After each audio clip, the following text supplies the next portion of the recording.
motor shop na hardware pa. Motor parts business and accessories na may electrical supplies din. Isasama na nga namin dito sa aming motor shop business ang hardware supply. Hello mga ka-antrep, good evening po sa ating lahat. Welcome back again to our channel. Kumusta po kayo? So shoutout po sa mga bago nating ka-antrep dito sa ating channel. At please, kung magustuhan nyo po ang mga pinag-uusapan namin dito, ay we're talking about small business like motor shop business, kung paano magsimula ng motor shop business and accessories, or motorcycle and repair shop. Ayan, pakiclick naman po ang subscribe button at pakiclick nyo na rin po ang notification bell para ma-notify kayo tuwing may mga ina-upload po tayong bagong video. Kumusta mga ka-antrep? So ayan, isi-share ko nga po sa inyo dahil dumating kaninang umaga ang aking pong mga 37 boxes of paint. So, limited pa lang yung brand ng pintura na meron kami. Meron kaming Triton brand at saka ang mga Rain or Shine. So, sa ngayon po ay nagsisimula na akong kumbaga kumpletuhin ang aming hardware supply din na sinama ko na rin dito sa aming motor shop or motor parts business and accessories. So, minamaximize ko po yung lugar, minamaximize ko yung space, minamaximize ko yung permit at minamaximize ko ang pangangailangan ng aming mga customers.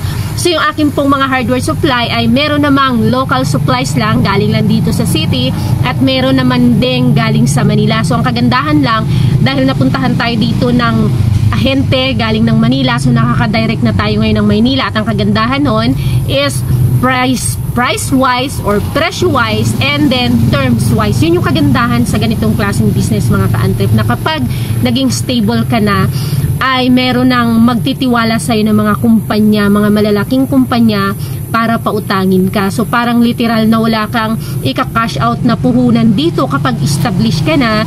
So i-check lang, kumbaga isi-CI lang yung iyong business, and tadaan, kung kumpleto ka sa mga permits at kung ilang years ka na bang nag-operate, ay ayun ang napakalaking opportunity na parang magnenegosyo ka na or magdagdag ka na ng mga products or other line of business na wala ka nang ilalabas na puhunan. Can you imagine the opportunity na maibibigay kapag established na yung iyong business at kumpleto ka ng mga permits, kasi nagre-require sila ng mga business permits and of course pictures. So bibisitahin ka ng ahente galing sa pinadala ng kumpanya nila or galing sa Manila company, and then parang isi-CI, i-check ang iyong business, hihingian ka ng mga IDs, hihingian ka ng mga permits, and then isasubmit sa company for approval, ipapa-approve nila, and then kapag na-approve, tadadan, instant, mayroon ka ng mautangan ng mahabang term. So,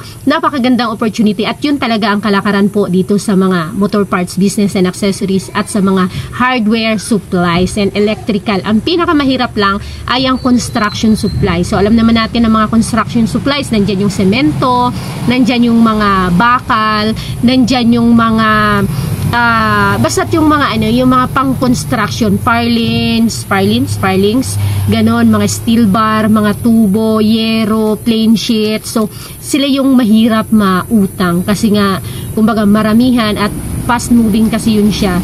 Kaya mahirap makakuha ng terms doon. Actually, yung mga malalaking dealer, ang alam ko ay kinakash din nila. So, may kakilala akong napakalaking dealer ng isang munisipyo na sinasabay niya yung order niya doon sa isa ring dealer para makapagbuo sila ng isang order at makakuha sila ng mas malaking discount.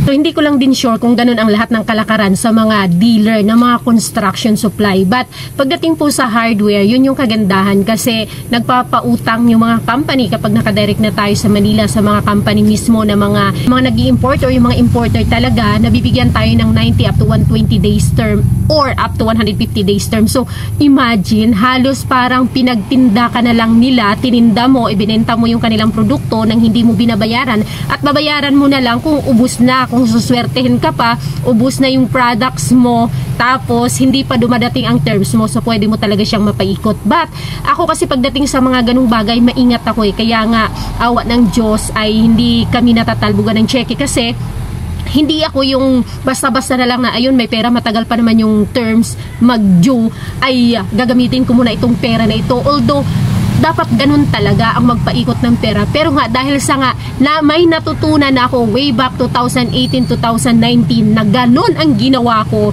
na tapos wala akong inaasahang backup money just in case na pumalya or hindi pa ito makabalik yung perang ininvest ko, ay magkakaproblema ako. So yun yung iniiwasan kong maranasan ulit dahil napakahirap ng ganong sitwasyon.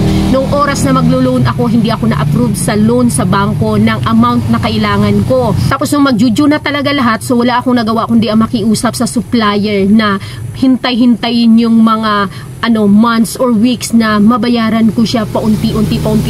Dahil ginawa ko yun. Yun bang sa sobrang pagmamadali kong magpaikot ng pera and then yung nagtambay, syempre sa negosyo hindi mo naman ma-perfect yan na talagang lahat yan ubos or lahat yan mabenta or maganda yung bentahan all the time, lahat ng buwan maganda ang bentahan. Paano kung dumating, like halimbawa biglang nagka-pandemic nun pumasok si pandemic, humina ang benta, nawalan kami ng isang source of income sa business namin, yung rolling store namin, which is yun yung pinakamabilis na namin na source of income ng cash flow talaga namin. So biglang nagka-pandemic na kami, natigil sa pagro-rolling store. So yung pera na dapat kasi ang bilis nun, dapat inaasahan ko yon, yung collection may ibabayad ko lang din, collection may ibabayad.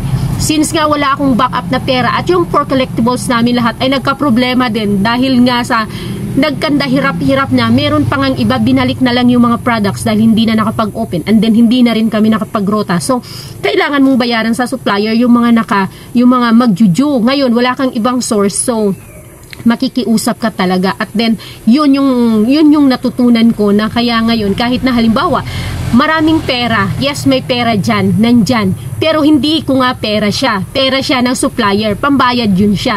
Inaantay ko lang yung date na magjuju siya or kukunin na siya ng supplier. So hindi ko siya talaga totally ginagamit lahat or pinapaikot kasi nga ayaw ko mangyari ulit yung nangyari sa akin way back 2018, 19, 20 hanggang 21. So nagsuffer at mahabang panahon at talagang nahiya ako dun sa supplier. Yung 1.2 million na yon na supposedly ay dapat na mabayaran ng isang beses lang, nauwi siya sa pautay-utay dahil nga doon sa nangyari na yung paikot ng pera. Syempre alam mo na kahit na-invest mo ito or ibili mo ng anong mga produkto or alam mo na pang anong negosyo or gagamitin mo muna kasi alam mong may kukolekta or kikita pa naman to sa sunod na mga buwan na kaya mong magbayad para doon sa certain amount na inutang mo. Ang nangyari, wala kang makolekta, tapos wala ka ng backup money at yung pera na pambayad mo dapat sa supplier ay naibayad, ay nagastos mo na nga, kaya ayoko nang ganasin siya ngayon. So ang nangyayari talaga, hindi na ako ganun kabilis magpaikot ng pera or mag-invest kahit pa sa business dahil nga